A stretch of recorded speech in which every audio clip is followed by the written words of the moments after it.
എന്താ പാട് നോക്കിയാലോ? 2.5 ഇട്ടാലോ? പൈസ ഇല്ലടാ, പൈസ 5 കഴിഞ്ഞല്ലേ. കട്ടൊക്കെ ഇടുക. കട്ടടാണെങ്കിൽ എന്നാ ഓക്കെ. അങ്ങനെ അങ്ങനെ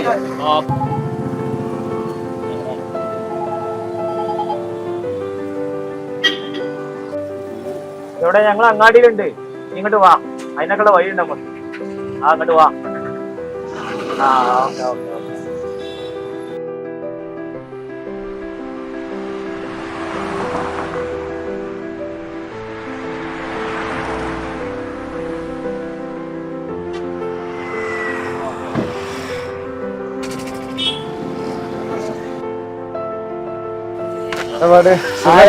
സുഖാണ്. ഇതിന്റെ ഫ്രണ്ട് ബാവ. 25-ാം തീയതിയാണ് കല്യാണം. എടോ എന്തെങ്കിലും കിട്ടുമോ? അത് നമുക്ക് സെറ്റാക്കാം. ഞാന് ടച്ചപ്പിനുള്ള റെഡി ആക്കിട്ട് വരാം.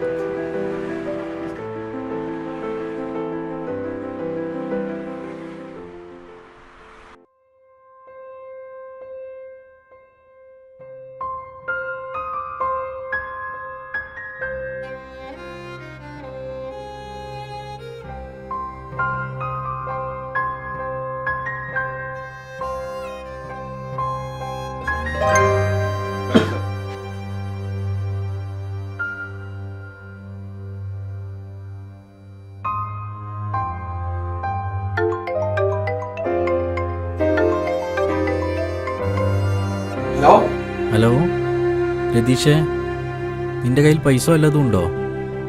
ഇല്ലടാ. ഉപ്പാന്റെ ഓപ്പറേഷൻ ആണ് ഇന്ന്. പൈസ ഒന്നും റെഡി ആയിട്ടില്ല. നീ ബോസിനോടൊന്ന് ചോദിച്ചു നോക്കോ?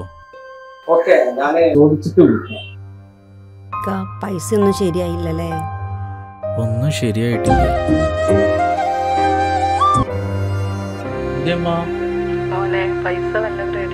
ആ ഉമ്മ റെഡി ആയിട്ടുണ്ട്.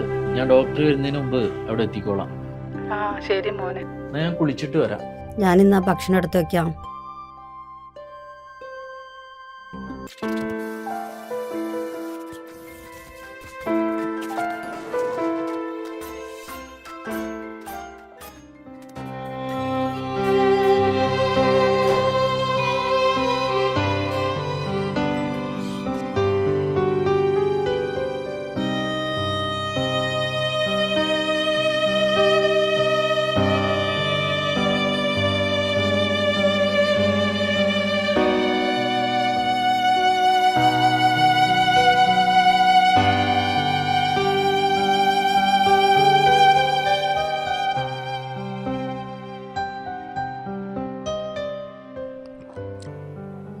അച്ഛമ്മയുടെ കുട്ടിയല്ലോ.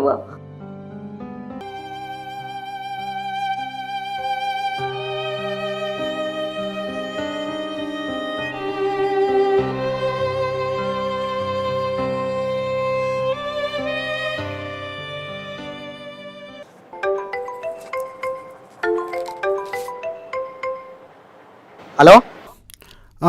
റഷ്യൻ്റെ വീടിന്റെ ഡിസൈൻ എന്തായിക്കണേ? ഇന്നത്തോടെ ആ വർക്ക് തീരും. പിന്നെ റിയാസ് ഇത്തിരി പൈസ ചോദിച്ചിരുന്നു. അവന്റെ ഉപ്പാന്റെ ഓപ്പറേഷന് വേണ്ടിയാ. ഞാൻ വൈകുന്നേരം നോക്കിയിട്ടേ ഞാൻ പറയാം. ഓക്കെ.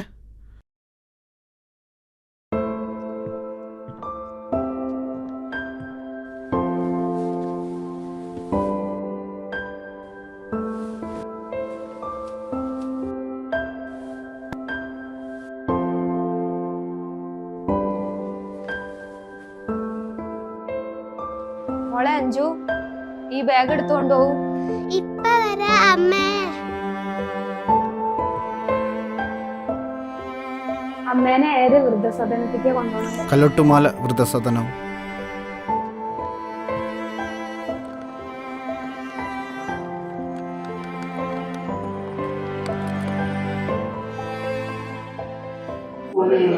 ഭക്ഷണം കഴിച്ചോ?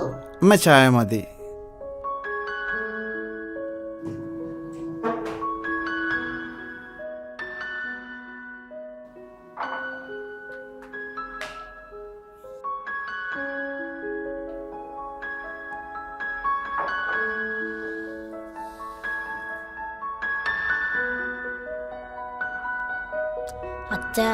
അച്ഛമ്മ എങ്ങോട്ടാ പോകുന്നത്? അമ്മൂമ്മ ബന്ധുവിൻ്റെ വീട്ടിലേക്ക് പോവാട്ടാ. അച്ഛമ്മ ഞങ്ങളെ കൂടെ ഗൾഫിലേക്ക് വരുന്നില്ല. അച്ഛമ്മ പാസ്പോർട്ട് റെഡി ആയാ വരൂലോ.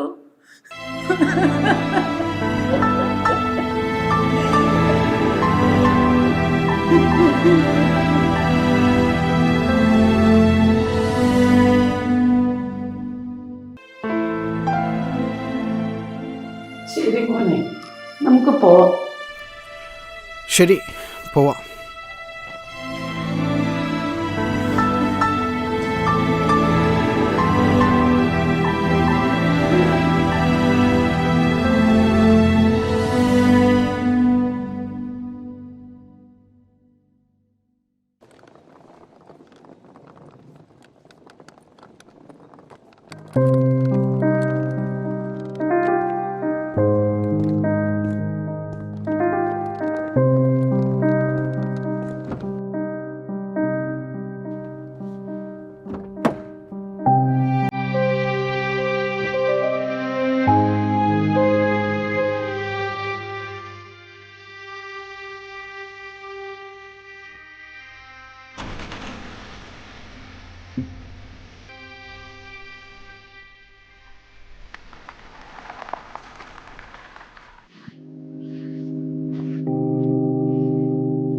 ഫുഡ് എടുക്കല്ലേ?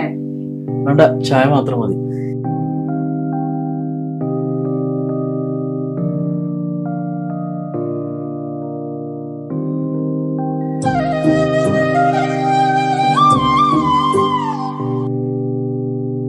ഹലോ, എടാ റിയാസേ, ബോസിനോട് സംസാരിച്ചിട്ടുണ്ട്. വൈകിട്ട് വിവരം തരാന്നാ പറഞ്ഞേ. എന്നാ ഞാൻ വൈകുന്നേരം വിളിക്കടാ. ഓക്കെ.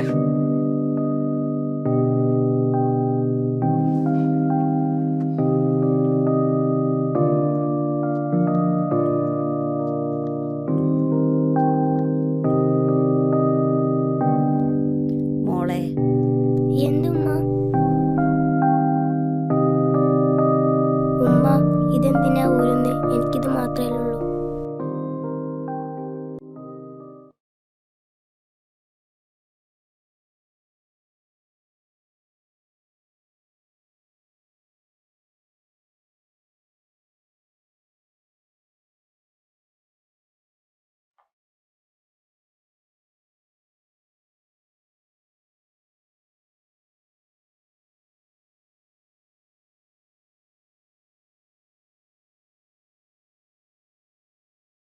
ഇക്ക ഇത് കൊണ്ടുപോയിക്കോ. ഇത് വിറ്റിട്ട് ഉപ്പാന്റെ ഓപ്പറേഷൻ നടക്കട്ടെ.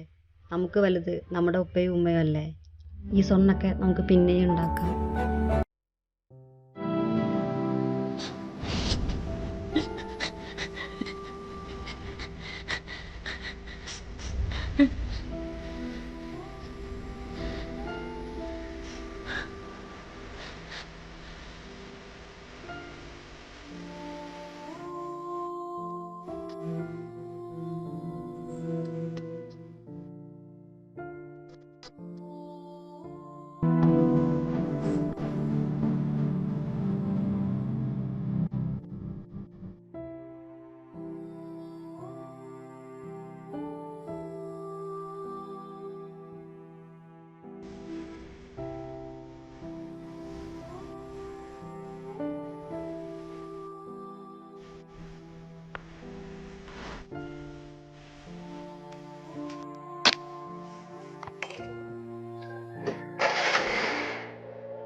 റിയാസേ,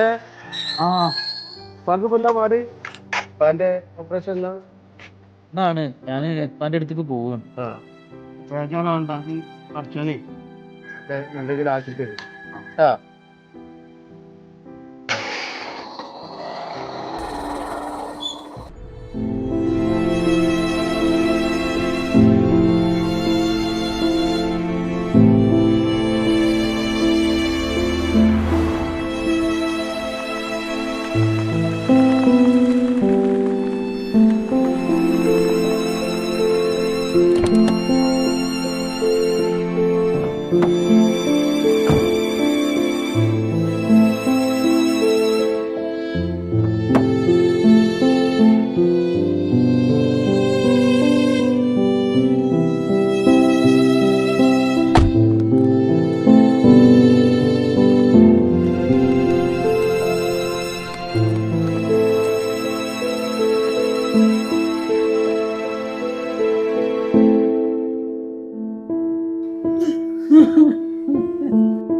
എന്നടിച്ചോ 25-ാം തീയതി അവന്റെ കല്യാണമാണ്. കല്യാണത്തിന് അടിച്ചു പൊളിക്കാം. അത് കഴിഞ്ഞിട്ടാ അടിച്ചോളൂ. ആ ബാവാ ആരൊക്കെ ഉണ്ടോ എന്റെ പെരയില്? വീട്ടില് ഉപ്പമ്മ പെങ്ങള് കഞ്ഞിയൊക്കെ. ബാവാ എനിക്കുണ്ടായിരുന്ന ഒരു കുടുംബം. ഉമ്മയും ഇപ്പയും എല്ലാവർക്കും എന്നെ ഭയങ്കര ഇഷ്ടമായിരുന്നു. എൻ്റെ ഭാര്യക്കും വേണ്ടി എൻ്റെ കുടുംബത്തെ മൊത്തം ഞാൻ വെറുപ്പിച്ച്. ഇന്നിപ്പോൾ എൻ്റെ സ്വന്തം ഭാര്യക്ക് പോലും എന്നെ വേണ്ട. എൻ്റെ ഭാര്യക്കും വേണ്ടിയിട്ട് എൻ്റെ കുടുംബത്തിൻ്റെ ജോലി ഒരിക്കലും ഒഴിവാക്കി. ഇന്നെൻ്റെ ജീവിതം തന്നെ എങ്ങനെ ആക്കിയത് അവളാണ്. എന്നെങ്കിലും അവൾ എൻ്റെ കയ്യിൽ കിട്ടും, അന്ന് ഞാൻ അവളെ കൊല്ലും.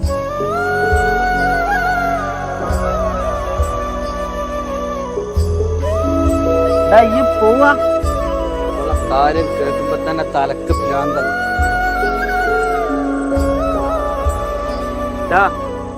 അവനക്കും ഉണ്ടായിരുന്നടാ നമ്മളെ പോലത്തെ ഒരു നല്ല ജീവിതം. ഇപ്പൊ അവളെ കാര്യം കേൾക്കുമ്പോ അവളിപ്പോ അങ്ങനെയാണ്.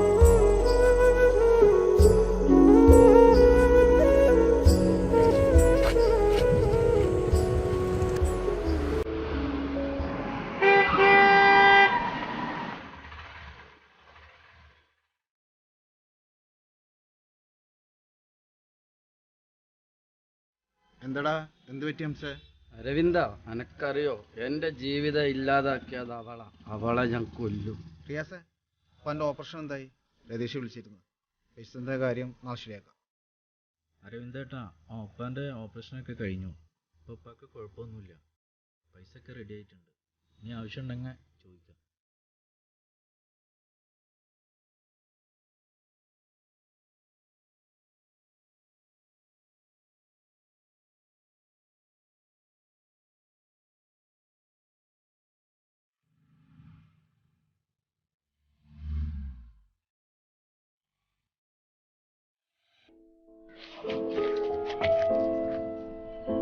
ശിവ, എവിടെ പോന്ന്? ഞാൻ വീട്ടിൽ പോന്നു. നീ അറിഞ്ഞില്ലേ കാർത്തേനും മക്കളും നാളെ ഗൾഫ് പോകണല്ലോ? ഇല്ല, ഞാൻ അറിഞ്ഞിട്ടില്ല. അവിടെ ഒന്ന് പോകണം.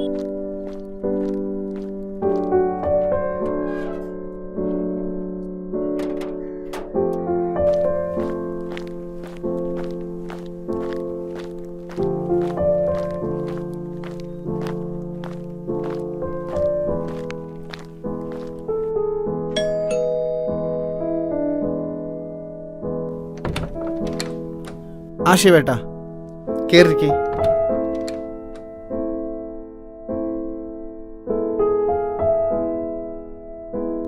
എന്നാണ് നീ ഗൾഫിൽ പോണേ? 10-ാം തീയതിയാണ് ശിവേട്ടാ. ആ, അമ്മയുടെ അമ്മ അകത്തുണ്ട്. ആ, അമ്മേനൊന്ന് വിളിച്ചേ. എന്താണ്? എന്തു പറ്റി? ശിവേട്ടാ, നമ്മുടെ പാസ്പോർട്ടൊന്നും ശരിയായിട്ടില്ല. ഞങ്ങളും ഗൾഫിൽ പോവുകയാണ്. അമ്മയെ നോക്കാനോട് ആരുമില്ല. അതുകൊണ്ട് അമ്മനെ വെറുതെ സ്ഥലത്ത് കൊണ്ടാക്കി. മോളെ, ഒരു ഗ്ലാസ് വെള്ളം.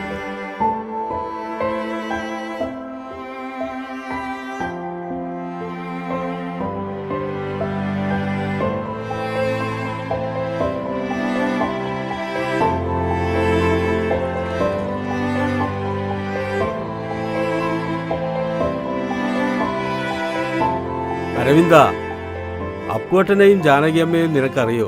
അറിയില്ല. അവർ ഈ നാട്ടിലെ അത്യാവശ്യം സ്വത്തുള്ളവരായിരുന്നു. അവർക്കാകെ ഒരു മകനെ ഉണ്ടായിരുന്നു, വിശ്വംഭരൻ.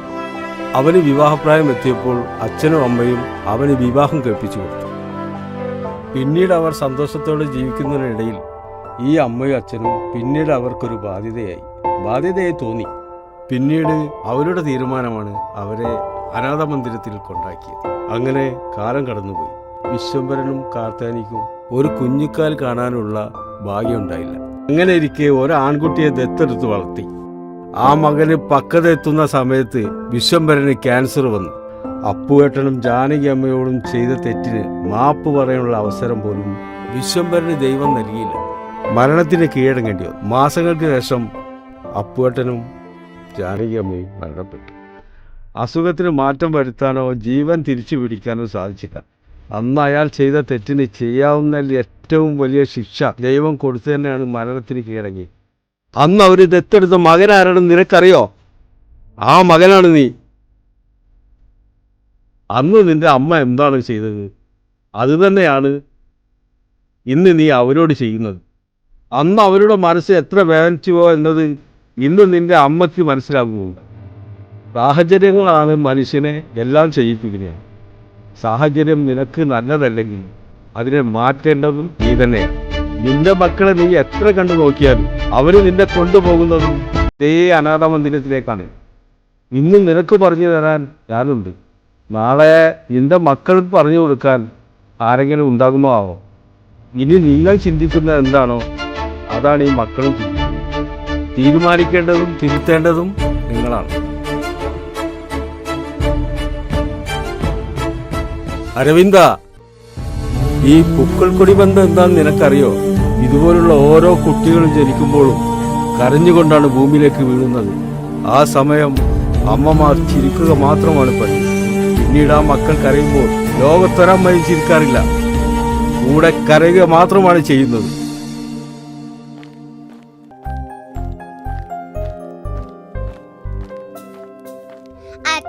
അച്ഛ എന്തിനാ അച്ഛമ്മയെ കൊണ്ടാക്കി? അച്ഛമ്മ പാവല്ലേ?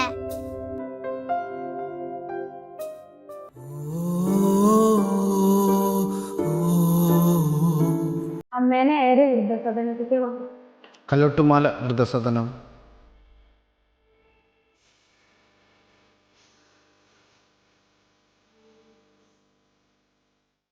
അമ്മ തൻ സ്നേഹം